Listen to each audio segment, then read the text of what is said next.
Yes. Okay. Okay. Good afternoon, everybody. And I'm honored to be here at the Ramsey Free Public Library. I'm honored to be talking about George Washington and Alexander Hamilton. And I also intend to make pointed comments about Thomas Jefferson, who I have a lower regard for. And I would rank them with Washington as the man of the highest character. Hamilton is in second place, then Madison, and in last place is a man of lower character, Thomas Jefferson. My name is Jan Blau. I'm really from New York City. The last 11 years I've lived here in Bergen County, New Jersey. And more than 15 years ago, I became very almost obsessed with George Washington and everything about him. His childhood, his mother, his father, his half brother and sister, and the rest of his siblings. And it's a story that's not commonly written about. But I'm not here to talk about the life of Washington, but rather the battle of the founders, Washington and Hamilton against Jefferson and Madison. But the story of the American Revolution starts with George Washington. And George Washington had a very difficult mother. The historians have called her grasping, unreasonable, complaining, stingy, difficult, unsocial, acquisitive. And if you add it all up today, it's very clear to me that Mary Ball Washington had a personality disorder, a severe personality disorder. So this was a very difficult situation for Washington. Now, how did George Washington get this mother? He had a father, Augustine, and Augustine, like his son George, was always in motion. They were men of action. Washington was not a man of self-contemplation, but rather a man of accomplishments. He got up before dawn, he wrote letters, he managed his farms. Everything was accomplishments. He was a man of great, great accomplishments. The father was actually not primarily a planter, but he was a miner, iron ore mining, a new business in Virginia. And at one point, he had a first wife, a wonderful woman named Jane, and he made a trip to England to deliver his son, his first son, that's Lawrence Washington, to school where he himself had gone, the Appleby School in the northern part of England. And when he came back, he discovered that his wife had died. And he had a lawyer friend, George Erskine. And he told him that he had a possible new wife for him. And the wife came with a piece of land, a critical piece of land. Her land exactly adjoined Augustine Washington's land. It was a remarkable development, and she was a good-looking woman. She was very old. She was 23. If you were 23 at that time, it meant you were unmarriageable. Women were hooking up at 15, 16, commonly. So at 23, it meant something was very wrong, and there was something very wrong. But he married her, and George was the first child. Now, in my opinion, I'm going to try to just differentiate between what is commonly established as facts and what is my opinion. So In my opinion, what happened is that Augustine, the father, stayed away from the household because his wife was this relentless complainer, this relentlessly difficult woman. He was a nice man, Washington's father. He was a regular guy. We have descriptions of him. He was kind of blonde, big, and a friendly man, but he stayed away. So George grew up with the mother primarily there. And she was a very cold woman, and in my opinion, my view of the facts, she never hugged George Washington. She never said, "I love you." She just wasn't that way. The sad truth is that George Washington became famous when he was 18 for being sent by the British to the Ohio Valley to tell the French, get out of the Ohio Valley, it's British. And he came back and he wrote his journal about this, and the journal was published in London and other cities in Europe and in the United States. George Washington became famous when he was 18, and he became the president-elect when he was about 56. For that whole span of time, and his whole life, his mother never said one good word about him. There is no quote of any kind by anyone that she said something positive about her accomplished son. And he was a good son, but that's the way she was. So George Washington now had trouble getting close to people. He had getting close to men, and he had trouble being close to women. And this, he did though, when he was 6, his brother Lawrence came back from England. He was 14 years older, and George Washington bonded with his older half-brother Lawrence. And that was great for him. So he, unfortunately for George, but great for us, everything that happened to George was great to us because he was a great first president and a great man, and his accomplishments live on. He's not a distant figure. George Washington was the commander-in-chief of 10,000 officers in the Continental Army and over 200,000 men who rotated in and out, not at one time. He didn't directly control these men, but they all knew about the commander-in-chief. And he was a very reasonable man. He was a man who believed in due process.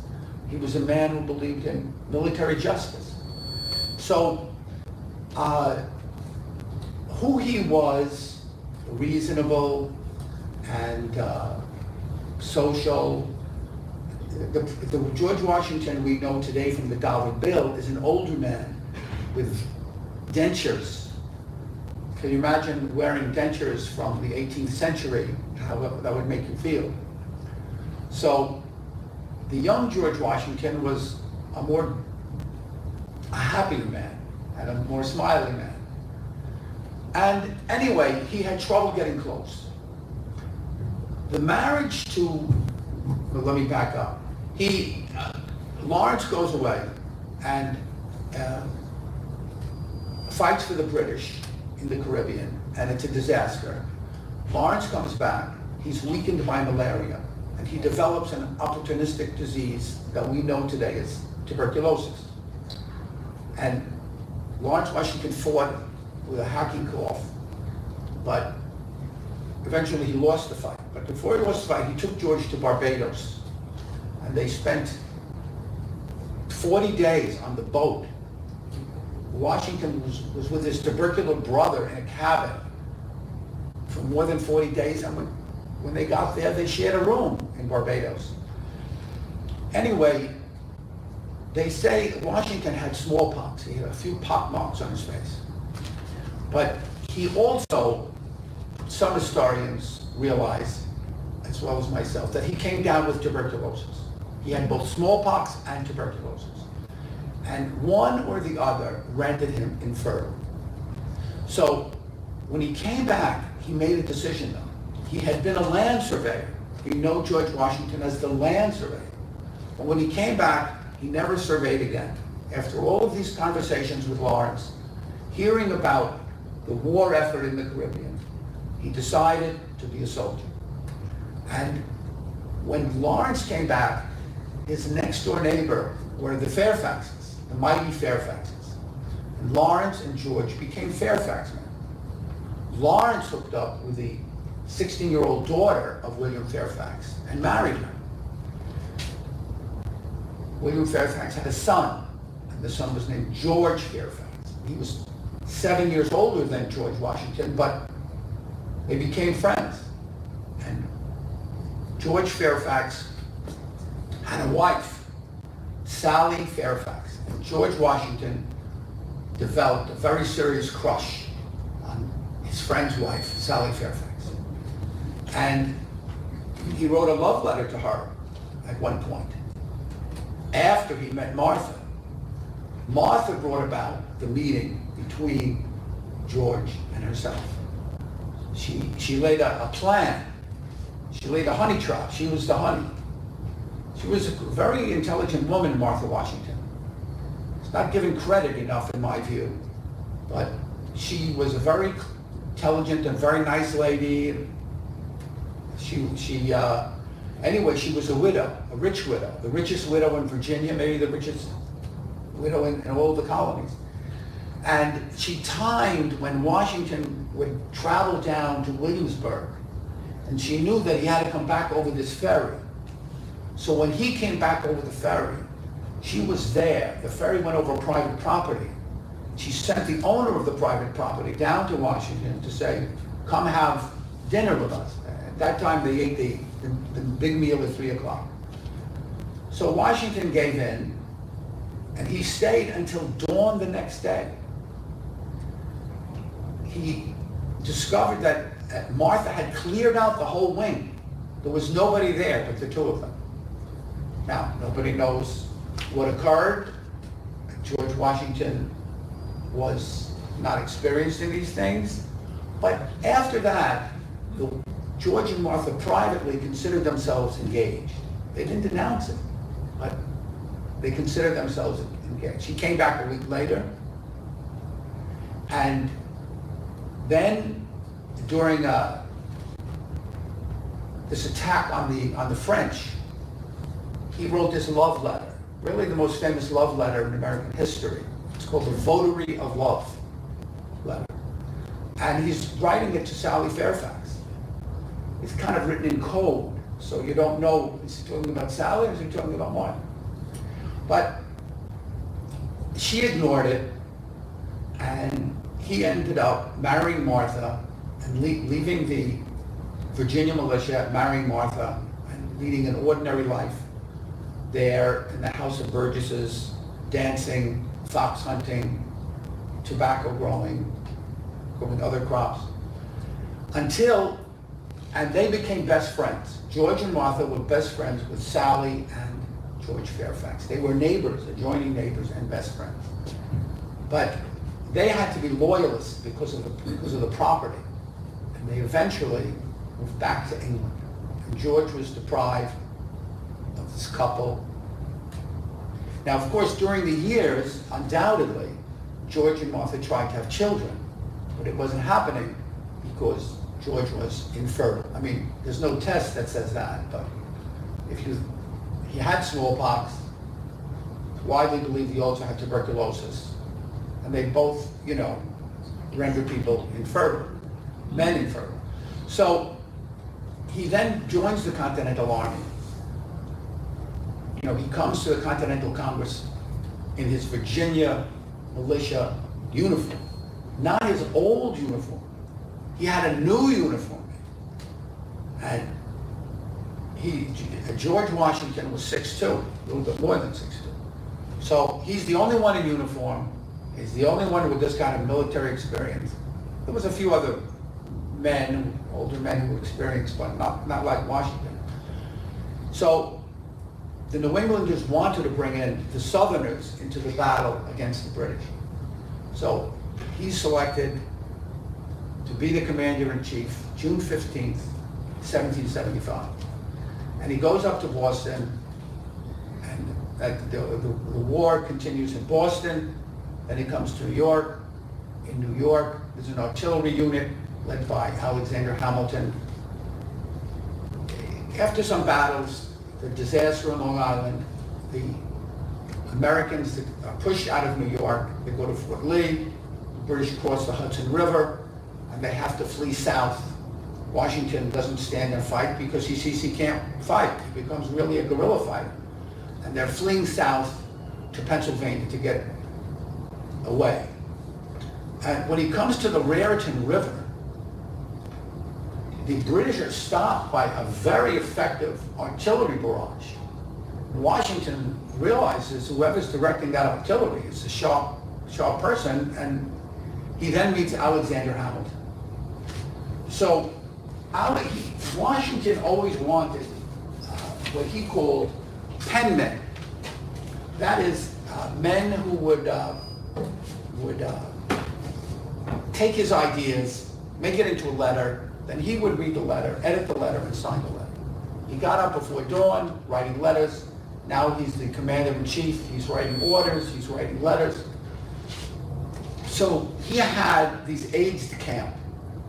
And Arthur Lefkowitz, a New Jersey author, wrote this very interesting book on all of the aides de camp that Washington had.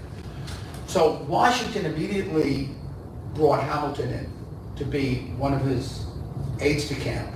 And Hamilton fit in very nicely. And because he's a very aggressive personality, Hamilton becomes like kind of the leader of the group. But there's no friction. Everybody's working together nicely. So they worked together for 4 years, Hamilton and Washington. But Hamilton and Washington never become close. Washington he never talks about himself. He never reveals any secrets. He's a reserved man. And if you don't want to talk about your own personal life, you don't ask about other people's personal lives, you see? Mm-hmm. So Washington would talk about agriculture. He loved agriculture. He loved to talk about dogs and horses and tobacco and weed. And he read 10 newspapers a day. He's talking about world affairs. And of course, he was talking about the British and the king, and plenty to talk about, but it wasn't personal. So now this lecture, The Battle of the Founders, could also be called How Madison Went from Being a Washington Man to an Anti-Washington Man. This question is not asked. That people don't even realize that Madison was a Washington man. So now, during the war, Alexander Hamilton meets Elizabeth Schuyler and connects with her and marries her. Just as a point of interest, he doesn't invite General Washington to the marriage up the Hudson. But his father-in-law, General Daniel Schuyler, who's Dutch, as is Elizabeth Schuyler, the Dutch had different views of sexuality than the British. So I'm mentioning this because undoubtedly Hamilton and Elizabeth had relations before they got married, because Daniel Schuyler and his wife also had to get married years before. Anyway, Daniel Schuyler had his 15th child, and he invited the Washingtons to be the godparents. So he kind of made nice. He made the situation nice by inviting the Washingtons to the christening. Anyway, after the war in the North was over, and the British tried to win the war then in the South. And there was a great battle, the Battle of Cowpens, which preceded the Battle of Yorktown. And the Battle of Cowpens in South Carolina was a great victory for General Daniel Morgan. And it was such a crushing victory that everybody kind of realized the whole war is over. And Cornwallis went to Yorktown to hook up with the British Navy, and the French blocked it, and Washington came down with Rochambeau, and they took over, they had a siege at Yorktown, and the British gave up, and that was really the end of the fighting. But Hamilton realized that the fighting was over. He left. Well, he had a fight with Washington. He picked the fight with Washington. Washington told him, Hamilton, you've been keeping me waiting. And Hamilton said, now this is after Hamilton was married. You see, before he was married, he didn't have any family. Now he has a wife, a wonderful wife. He's ready for a break. So he says, if you're gonna, if you don't like me, we must part. Washington tried to make nice, but Hamilton said, I'll stay 2 weeks and then I'm going. And they broke apart. Now, what happened was that when Hamilton heard that Washington and Rochambeau were marching down, he came back and he said to Washington, let me join the fighting. You kept me in the office. I wanted glory. Please, let me lead part of the fighting at Yorktown. Now, this is the way Washington was. He didn't say, you left me. He forgave him. Okay? He was a very forgiving guy, Washington. And Hamilton came in, took part in the fighting, got glory, and was very happy. So the war is over, and Washington, the British took New York. They left New York on November 25th, which was known as Evacuation Day. And Washington brought his officers to Fraunces Tavern and said, I'm leaving the army. And he cried. He really cried. All the men cried. It was a very emotional scene. And then Washington went to Annapolis, where the Articles of Confederation had morphed into the the Continental Congress had morphed into the Articles of Confederation Congress. Before the Constitution, we had the Articles of Confederation. So he met them in Maryland, and he handed in his commission, and again he cried, and he said, this is it, I'm leaving public life. I'm leaving public life. And everybody cried, and they had a great dinner, and he went down to Mount Vernon. So now it's the period after the war, and there's problems. There's problems with Shays' Rebellion up in Massachusetts, which was very difficult to put down. An army officer with debts that the farmers had, the banks were foreclosing, and the veterans say, you should give us a break, and this isn't right. So it seemed like there were going to be, that the 13 colonies might not hang together. There were always talks of the British forming an alliance with New England and things like this. It was a dangerous time. So people began to write Washington and say, we need to have a reform of the Articles of Confederation. So one of the people doing this was Madison. Young James Madison had met Washington. And where Madison lived in Virginia, Montpelier, Mount Vernon was on the way from Philadelphia and New York. So Madison became a visitor at Mount Vernon, and he was very welcomed by Washington. And little by little, Madison became Washington's closest political advisor and friend. He was a Washington man, and he was pushing Washington at Mount Vernon. You have to lead the meeting in Philadelphia. You have to be there. And Washington said, look, I got up and I said I retired from public life. How could I go back on my word? But Madison was there. Other people were writing Washington, but Madison was there at his table, his friend, and he pushed him and pushed him. And then Washington agreed, I'll go to Philadelphia, which we know today is the Constitutional Convention. So Madison got there first. To show you how close they were, Washington writes Madison and says, get me lodgings. He was his political aide, and he helped him personally.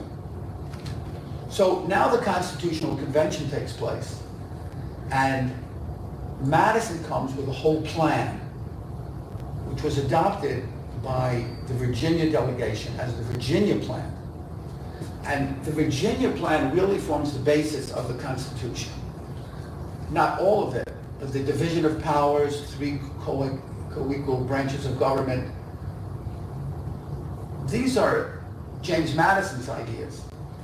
And he was one of the biggest speakers of the Constitution. Then it had to be ratified, the Constitution. And Madison went down to Virginia and led the ratification fight. And who was opposed to the ratification? Patrick Henry, the great orator. James Madison had a way of speaking. He wasn't a great orator, but he was very reasonable, very logical, and very effective in communicating his ideas. And at the end, the Virginia Convention voted to ratify. So Patrick Henry was mad about that. 2 senators were supposed to be selected from each state to be part of the new Senate. Patrick Henry wouldn't let Madison be one of the senators. Madison had to run for the House of Representatives, and he ran. And Patrick Henry selected James Monroe, the Revolutionary War hero, to run against him. And they traveled together, Madison and Monroe, in a civil way, debated. It happened during the winter. Madison always said he got frostbite in his nose. There was a numb spot. Anyway, he won. Of course, Washington was secretly helping Madison. So James Madison won the election and came to New York, the first capital, went to Congress, and partly because he was connected to Washington, and partly because he was just a very intelligent, a very persuasive political guy, he became the leader of the House of Representatives. To show you how close it was, Washington had Madison write the president's greeting to the first Congress. Welcome to New York, First Congress. May you have a great legislative session. James Madison then answered himself. James Madison wrote as the message from the House of Representatives back to the president. Thank you for your greeting, Mr. President. We're happy to be here. Good luck to you too. So now Washington has to select the cabinet. And he selects, it's suggested to Washington, take Alexander Hamilton. James Madison approves of Alexander Hamilton. James Madison approves of the other Senate, the other cabinet officers, including Thomas Jefferson. Now, where is Thomas Jefferson? Thomas Jefferson had been the governor of Virginia, 2 one-year terms. But at the end of his term, the British came and attacked. And Jefferson had to run for his life on horseback. And the rest of the House of Burgesses had to run too. Well, the legislature went this way. And instead of joining the legislature, Thomas Jefferson joined his family and abandoned the legislature. Now, Thomas Jefferson said, well, actually, my governorship ended on June 2nd, and this was June 3rd. So my term as governor had ended. And they said, you're a rat. Mm-hmm. And Patrick Henry and his allies caused the legislature to convene an inquiry into the acts of Thomas Jefferson. And by the time the inquiry was held, Yorktown had come and gone. And it was a great success, and everybody was feeling good. So they never pursued Thomas Jefferson. They just forgot about it. I mean, he came there ready to defend himself, but they didn't bring up the charges. They didn't have hearings. They just said, thanks for your service. And the defenders of Thomas Jefferson, you said, you see, They said, thanks for your service. As if he hadn't abandoned them. I mean, the facts are the facts. He abandoned the legislature and went and joined his family. Thomas Jefferson was a self-interested guy. That is the story of Thomas Jefferson. When he wrote in the Declaration, life, liberty, and the pursuit of happiness. You can understand it by saying life, liberty, and the pursuit of my happiness, my personal happiness. And that's what he was concerned with. Great food, great wine, and women. Mm-hmm. So he was really washed up after this governorship, which ended in this bad way for him. But he had a friendship with Madison. And something happened during his friendship with Madison, which would help us understand the context of what happened later. And that is that in Philadelphia, this is before the Constitution, when Madison was a member of that Articles of Confederation Congress. Madison was at a nursing home, a famous upscale nursing home in Philadelphia. And who was there but William Floyd?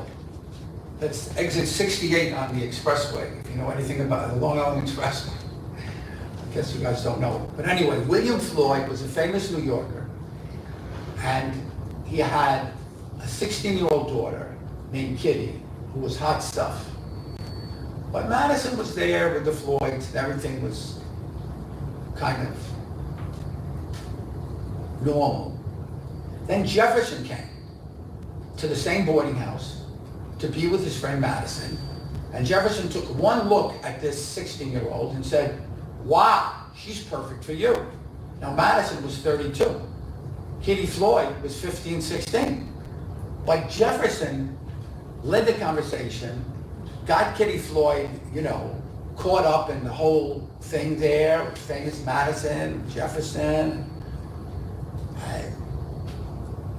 But right after Jefferson left, Kitty Floyd agreed to marry 32-year-old James Madison. It was extraordinary. But after Jefferson left, Kitty Floyd and her father left, and as soon as she left, she broke off the engagement. But that was like the high point, the romantic high point of James Madison's life, until years later. Now, so Thomas Jefferson gets himself appointed to be the ambassador to France, and he has a great time in France. Nobody ever had a better time in Europe than Thomas Jefferson.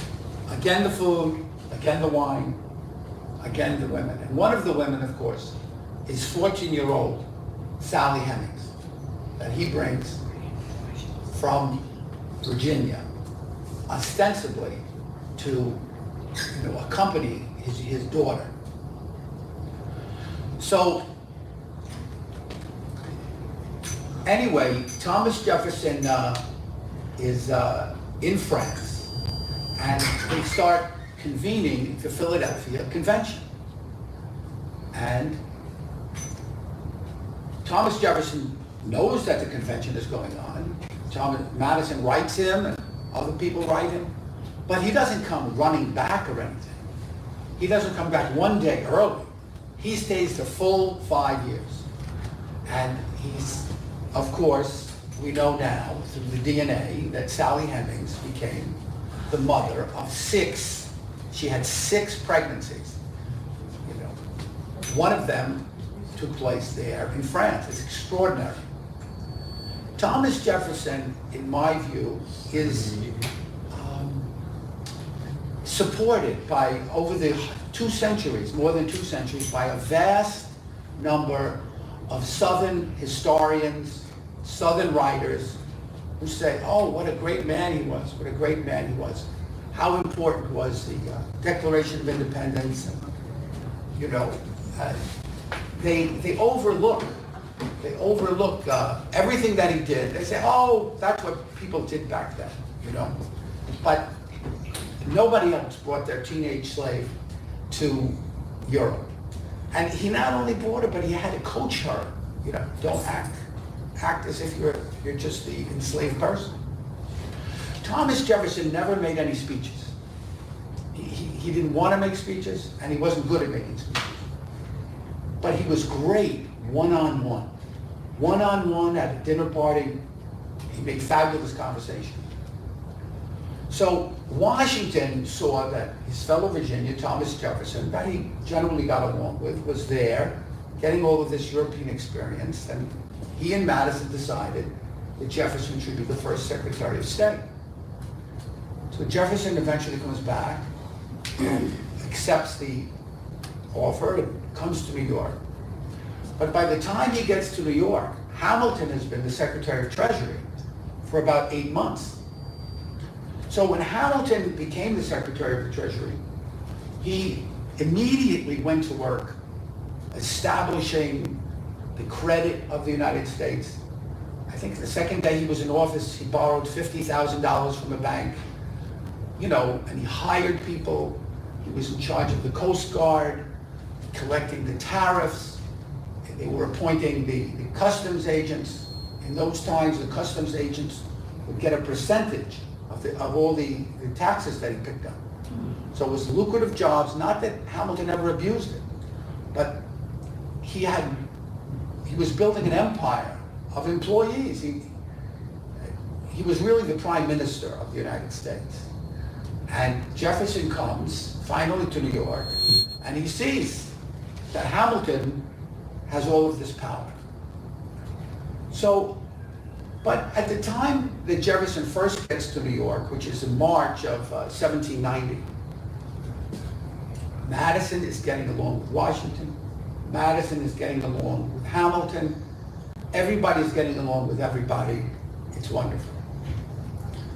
Now what Jefferson does, as soon as he gets to New York, is he rents a house on Maiden Lane. And he immediately, it's a rented house, and he immediately hires workmen to fix it up. A rented house. And everybody knew that the capital wasn't going to stay in New York. And Adams writes in his diary, I can't believe that Jefferson is going into debt renovating his house. I thought he learned his lesson back in Paris. Now, Jefferson was in debt his entire adult life. But there's a very particular story about how he got into debt. Jefferson had a wife, Martha Wales Jefferson. And her father, John Wales, was an attorney totally in the slave business. And he acquired 120 slaves. And one of them was Sally Hemings' mother, Elizabeth Hemings. Elizabeth Hemings was a beautiful baby. And her father was a British sea captain. And the sea captain wanted his baby and was willing to pay for her. But John Wales, being a first-class creep, wouldn't sell the man his own child. The sea captain actually had a plan to kidnap his daughter, but it fell through, and he disappeared. But Wales, you know, these Virginia men, I mean, it wasn't a secret to anybody that they were having sex with the female slaves. It was practically universal. Now, by the way, when Washington grew up with his very difficult mother, I don't believe that the mother allowed anybody to go down to the slave quarters and try to have sex with the Washington slaves. And later on at Mount Vernon, there are no stories about Washington or any of the hundreds and hundreds, thousands of guests going down to the slave quarters. Washington, they don't want to say nice things about Washington because it's somewhat politically incorrect. But I believe he respected the female slaves on his estates, and that was just not allowed. That's not to say that it didn't happen, but it was like entirely consensual. It wasn't at all any kind of overreaching. Anyway, Jefferson, as the son-in-law, he had the choice. He could accept his father-in-law's estate with the assets and with the debts, or he could reject it and be finished with it. Well, the assets were 120 slaves, including Elizabeth, including baby Sally, and obviously John Wales had an eye for attractive slaves. He was in the business. And Jefferson took all of the, actually it was a split, it was a three-way split with two other sons-in-law. Jefferson took his share of the slaves and his share of the debts, and he was never out of debt again. He was in debt his entire life to the very end. And the debts just went up and up. The man loved wine. He used to import 600 bottles a year of French wine. During his first term as president, he spent $7,500 on wine. An extraordinary sum. So he bought books. He bought expensive books. And he never stopped his expensive lifestyle. The Southern historians would love to say, well, look, when he was 80, he had morality. And he realized his slaves are going to have to be sold, and he should cut down. No, there's no break.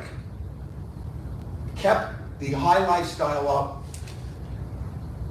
When he finally died, it was 1826, his slaves had to be sold in the worst way. The families broken up. A horrible thing. Some of them shipped, down the river to Alabama. It was a horrible, horrible thing. And Jefferson knew it was coming. It's not like, it was some kind of a secret or there was a plan. He had plans to get out of debt. One of the things that he did is he sold his books to the Congress for $24,000. An enormous sum, but it still didn't, wipe out his debts. So Jefferson arrives in New York. He renovates his rented house there on Maiden Lane. He's brought back James Heming, Sally Heming's brother, who's been trained to be a French chef. And he starts inviting everybody over for the 3 o'clock meal. And it's a great meal. Now, Washington was also serving great meals. But the conversation with Washington was always stilted. You just couldn't easily tell an off-color joke in front of Washington. And you couldn't say things that, would have political ramifications. I hate England, I hate France, But Jefferson's, it was mostly men, not all men, but mostly men, and they could speak their mind. They could speak about science, they could speak about sex, they could speak about politics. So, in my view, James Madison is drawn to Jefferson and drawn to being at Jefferson's rental home there. And of course, Madison remembers what happened with Kitty Floyd, that Jefferson had brought about his one romantic connection. So he bonds with Jefferson in a very deep way. And Washington was never close, just couldn't cross a certain barrier in terms of loyalty and, a feeling of togetherness, brotherliness, whatever you want to call it.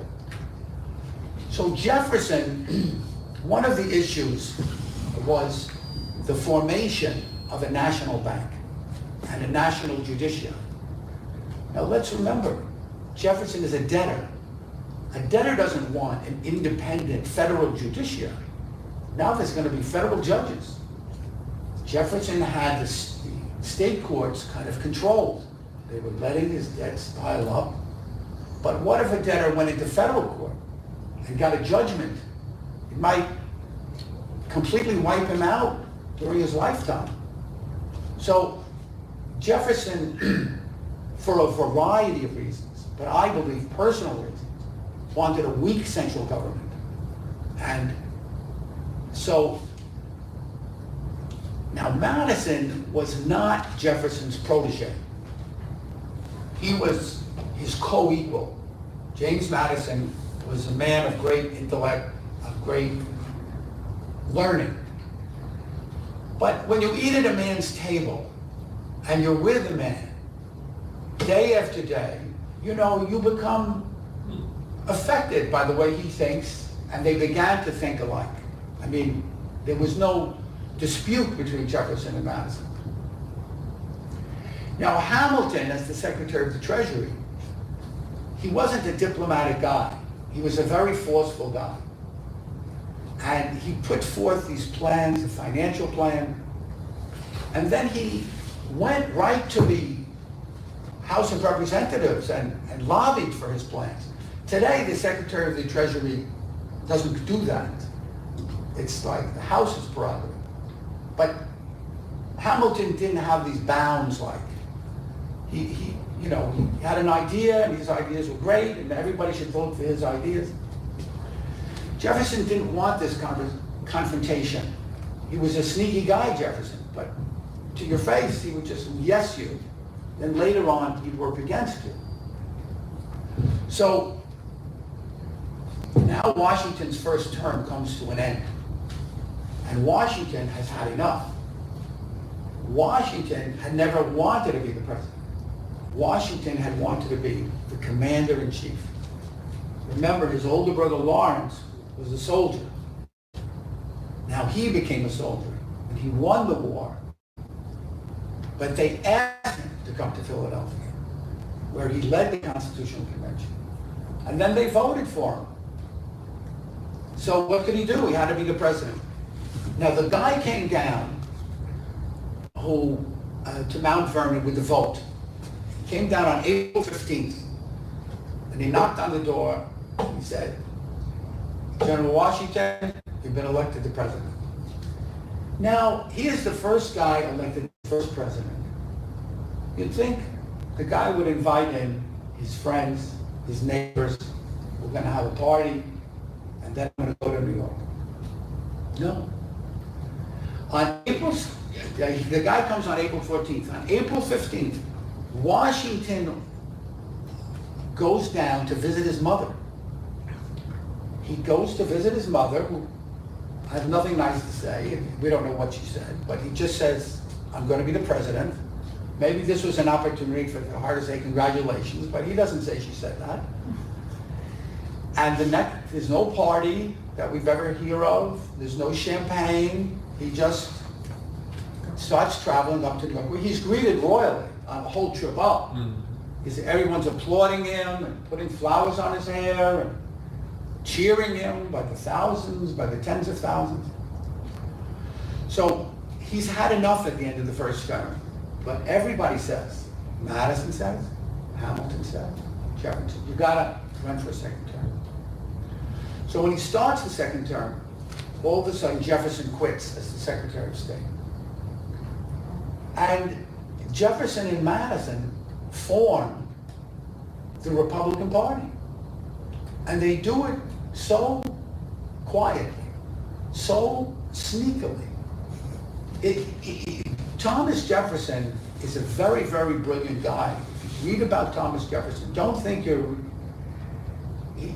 he's on a level, a very high level, and he's a very deceptive guy. He's a crafty guy. He knew that every word that he wrote in every paragraph would be looked at by historians, so he was very careful about what he wrote. He could never write a biography because it would give people information. In fact, everybody writes how he cracked up after his wife died. He then proceeded to tear up all their personal correspondence. All of her letters to him, he tore them up because he didn't want any clues. It's even worse than that, because Sally Hemings her father and Martha's father, they had the same father, that creep, John Wales. They were half-sisters. Thomas Jefferson took up with his half-sister after his wife died. But there's no portrait of a Martha Wales Jefferson. They always had a portrait. The guy was a slave attorney. We have his portrait. I suspect that Jefferson realized he couldn't have the picture there. People would say, oh, look at that. Sally looks just like that woman. So he just couldn't hide it. He destroyed it. That's what I believe. And then he came up with the biggest lie, I think, in American history. After his wife died, he said, oh, she asked me to promise to never remarry. What wife in American history or world history ever said to her husband, oh, don't remarry, just be single? But he said it, and nobody really ever challenged him on it particularly, because they just let, all the Southern historians, let him get away with everything. So. But he had Sally Jones.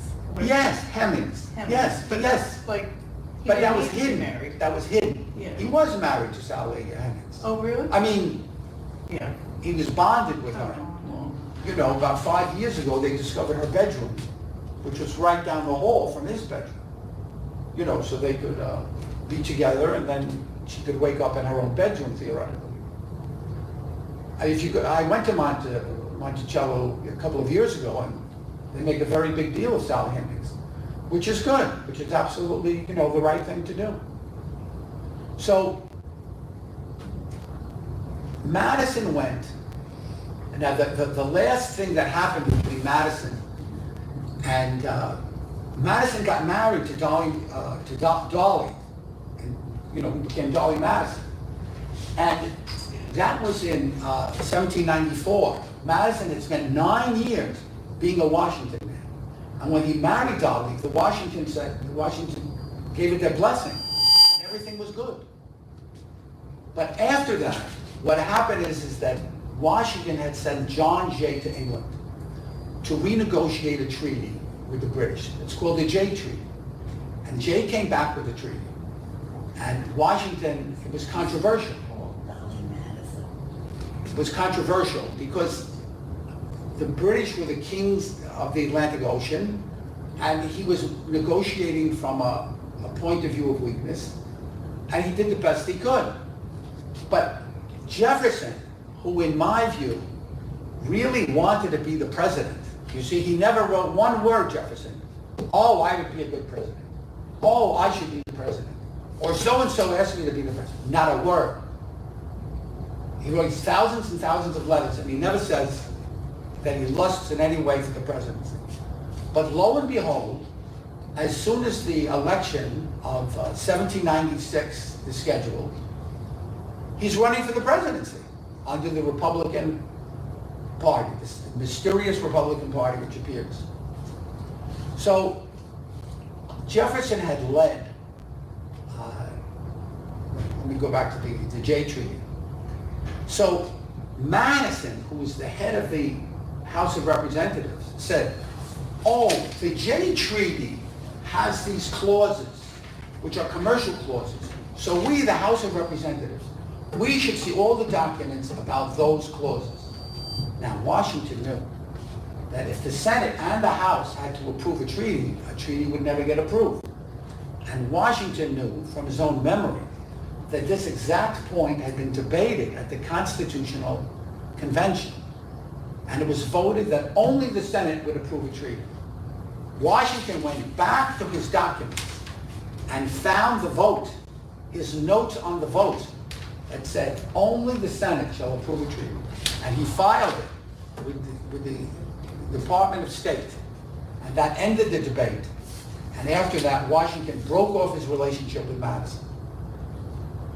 So that's how the story of Madison being a Washington man to an anti-Washington man. I think I'm going to conclude there. Anybody have any questions? Thank you. Any questions from the peanut gallery?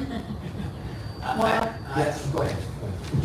While Jefferson was in France, wasn't he the person that put through the Canal du Midi that went from the Atlantic to the Mediterranean? No, I don't believe so. I'm not That's what we familiar were with that. told when we were on the Canal du Midi. Oh, really?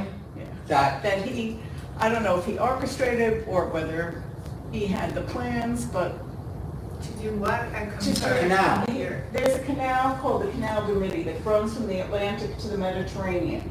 And it's a series of locks and canals all the way through the country because it was for transportation. And I mean, it's still there. And what did they tell you? I'm sorry? What did they tell you in France? That Jefferson was somehow involved with the Canal du Midi. He probably took a Maybe cruise. he signed the okay for it. No, I'll look it up, but it's not well known as one of his activities. I know he toured a lot of vineyards. Whatever happened to Sally Heming after Jefferson passed away? Yes. So he had promised her, you know, according to her sons, the sons were interviewed, Madison and Elson, and that their children would be free, and he freed them on his death. He did free them. Now, Sally he couldn't free Sally, because that would stand out too much. He didn't promise to free her. He promised to free the children. So she was given her time. That means she was set free, not free. She was just allowed to live in Charlottesville in a house, you know, independently. And they didn't even know the location of the house. But she lived there quietly, I guess with her sons. The sons eventually went west, two of the sons, Madison, and the other one starts with an E. And she was the head of the household, you know, when she was with Jefferson. She was around the house. She never came to New York, she never came to the White House. So he had a certain amount of restraint in that regard. Yes? I do recall reading that Jefferson and Heming's children were passed off as white. Yes. We were. They had like, maybe they were 1/8 black, but they passed off as The mother white Elizabeth was half black. The Sally was a quarter black. Quarter. And the children were an eighth. An eighth. Yeah. So they did pass for So white. freeing them was not an issue, they just passed as white. Well, technically, under Virginia law, you couldn't free your slave. Right, but they didn't know they were slaves. Oh, they were treated as slaves. They were his slaves, his children. Yeah. After his death. 1/8 black was sufficient to make you slave. Yeah. Yes, but I read that they passed off as white Several of them did. appearance. Yes. They did. And some of them fought in the Civil War. They have pictures of some of the descendants. They look like, you know, handsome white men. One of the descendants went to California, became famous. Yeah, famous California person. Don't you have a question, ma'am? I have a question. Yes, Senator? It's just been so interesting. It's just been fascinating. Oh, okay, thank you. I watched Hamilton about 6 times. Yes. So I enjoyed it. I never got the impression that Thomas Jefferson had a background like you just described. Oh, I appreciate that. You're Knock at the live door. streaming this, does that mean it'll be recorded? On YouTube, I think it will be, on I think it will be posted on YouTube, you know, maybe in a day or 2 or 3. You said very interestingly, Jan, that Washington became, later in his military career, a guerrilla fighter. And I'm thinking of a parallel, historical parallel. Did the United States lose the Vietnam War, or were they beaten by superior guerrilla tactics by North Vietnam? And as it relates to your lecture, did the Continental Army win the war, or did the British Army and Navy lose the war? The War of Independence, Well, they made a Revolutionary War. very big effort, the British. You know, they made a very, very big effort, spending a lot of money and a lot of troops and hiring German troops, you know. I mean, it was because of George III. but What never I'm gave up. asking is, was it a botch job? Did they botch it? I wouldn't say that they botched it, they tried, but, you know, it was kind of far away from, So you're giving From England. General George Washington a lot of credit for the victory. Yes. well, he sustained the effort, he kept Yes. at it, he wouldn't give up. And, Both as a tactician and as a... Well, if you look at his crossing of the Delaware, it was a brilliant, extremely courageous move that changed the course of the war. He was a brilliant general. he's not you know, a brilliant tactician. He tried. But a very strong leader. He kept the army together. Exactly as you say. He was a great leader. And when they crossed the Delaware, it took a lot of leadership for the men to be quiet, for the men to be freezing, and then they attacked with great spirit. He built a family, you know, a spirited military family who, when the Hessians saw the way the Americans were fighting, it overwhelmed them because they were fighting with such spirit, his spirit. I would say that if anyone is interested in reading about the founding fathers, the author Joseph Ellis writes beautifully about this topic. He's written several books. Joseph Ellis. Well, the big E-L-L-I-S. news is that in November, PBS will have a special, a 6-day special on the American Revolution, Ken Burns. Oh. Okay, thank you for coming. Well, thank you. for coming. Very interesting.